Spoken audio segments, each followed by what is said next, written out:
escutei teu chamado divino, recado batendo no coração.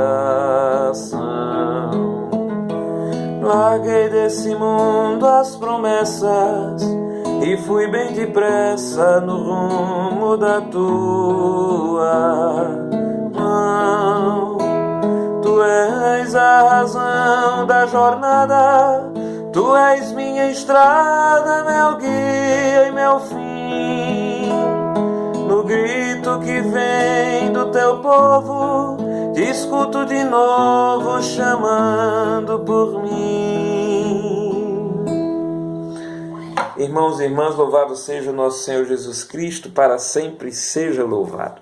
É uma alegria, né, estarmos aqui partilhando um pouco, né, nessa semana missionária da Paróquia São Sebastião em Brejinho, essa belíssima iniciativa, né, nosso Padre Joaci e todos que fazem essa comunidade tão viva, graças a Deus. Pois bem, eu me chamo Felipe Emanuel, sou seminarista propedêutico da Diocese de Afogados da Ingazeira. E hoje o tema a ser tratado é a vocação. Pediram para eu rapidamente, né, falar sobre a minha vocação.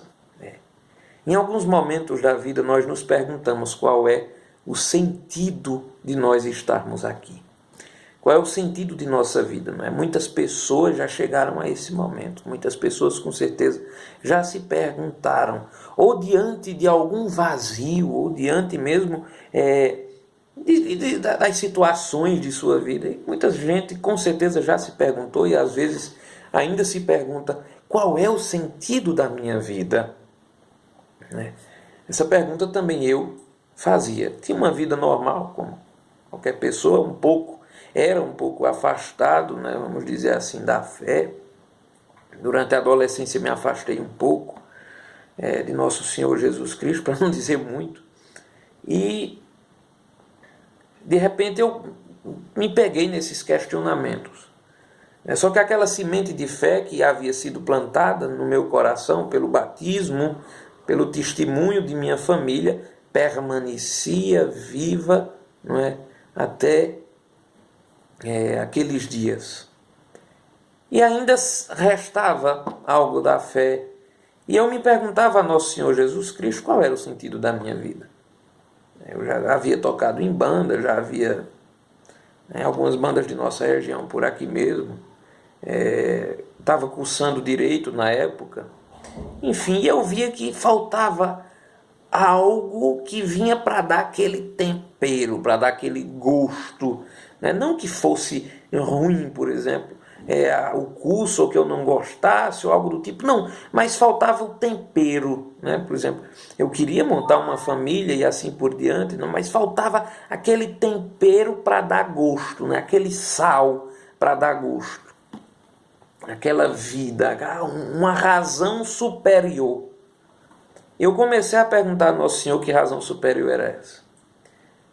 Para encurtar a história, devido a alguns acontecimentos, eu comecei a perceber algumas coisas. E comecei a se chegar de novo perto da igreja. Uma voz que me chamava de volta, dizia volta, volta, volta. Era como uma voz que dizia isso, né? Volta, volta. E voltando, encontrei-me novamente com Nosso Senhor Jesus Cristo e descobri que eu tinha uma alma. Eu sabia disso muito por cima, né? Depois, então, Nosso Senhor me deu a conhecer que eu tinha uma alma e que a minha alma era bela porque ela tinha a capacidade de Deus. Não como deusa, lógico, mas tinha a capacidade de chegar a Deus. Tinha a capacidade de conhecer a Deus. Então eu comecei a ouvir tanta coisa bonita desse Deus.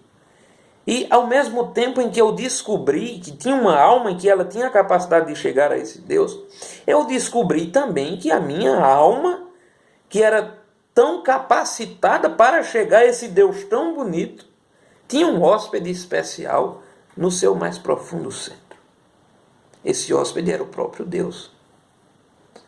Descobrindo que Deus morava dentro, então eu comecei a ouvir uma voz que de repente dava sentido a tudo.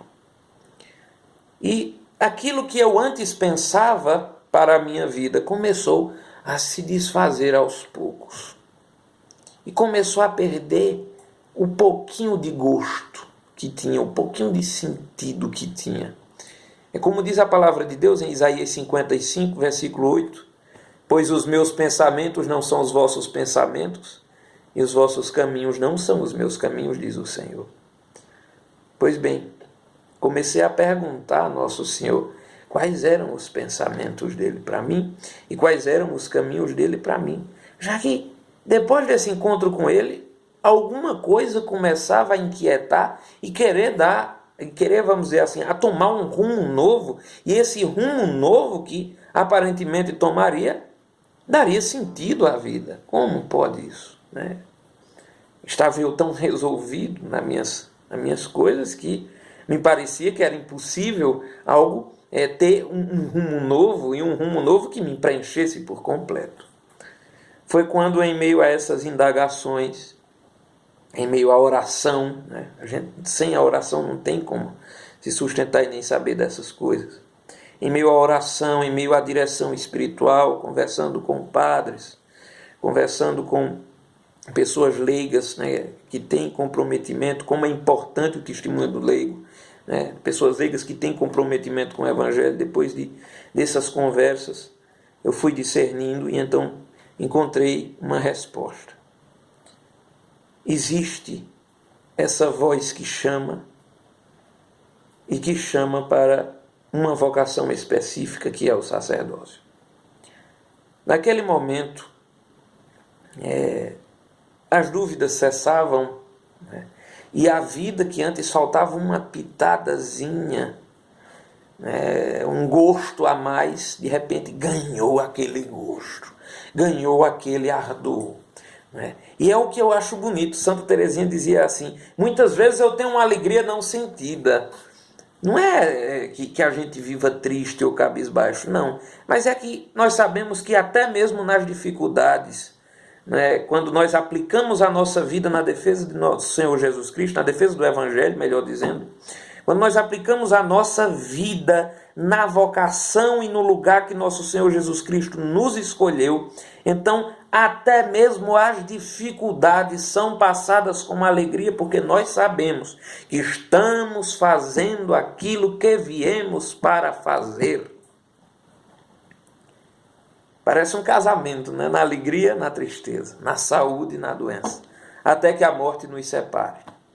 No caso do religioso, a gente podia dizer assim: até que a morte nos una mais. Porque a união da alma com Cristo, não que os casados não tenham, pelo contrário, tem também. Só que, para ilustrar melhor, vamos dizer assim, a questão do celibato. Mas, enfim, e então comecei a encontrar esse chamado, e tendo encontrado esse chamado, resolvi submeter esses sinais que acreditava ao bispo diocesano e à equipe de formação. Porque nós sentimos, mas a igreja precisa confirmar. E a igreja confirmou até agora, e vamos dando esses passos. Muito feliz, muito alegre, né, verdadeiramente, porque parece que nós estamos nos chegando mais perto da voz. Quando a gente começa a dar os passos na vida espiritual, a dar os passos na vocação, parece que a gente vai chegando mais perto da voz que chama, dessa voz que chama dentro, dessa voz que fala na igreja, dessa voz que fala no povo, como a música acabava de dizer, dessa voz que fala na vida.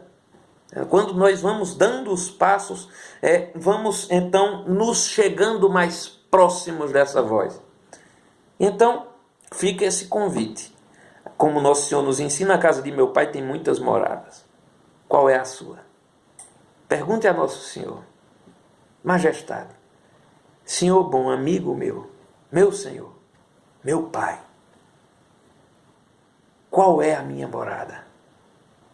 Qual é a minha vocação específica? Qual é o teu caminho para mim? Qual é o teu pensamento para mim? Veja que beleza! Qual é o pensamento de Deus para mim? Não sei, pode ser o sacerdócio, a vida religiosa, pode ser também o matrimônio. Precisamos muito, como nos pede o Concílio Vaticano II, né, de famílias que deem testemunho, sejam esse sal da terra, sejam essa luz do mundo. Precisamos de leigos comprometidos, né, com a paróquia, com as pastorais, os movimentos, para serem também na luz, na sociedade, esse bom fermento do Evangelho. Mas essas respostas, elas só virão, todas elas, a partir do momento em que a gente silenciar e perguntar: quais são os teus pensamentos? Quais são os teus caminhos para mim? Façamos isso, meus irmãos, e com certeza, essa voz que fala dentro há de nos dizer muita coisa. Tu és a razão da jornada, tu és minha estrada, meu guia e meu fim. No grito que vem do teu povo, te escuto de novo chamando por mim.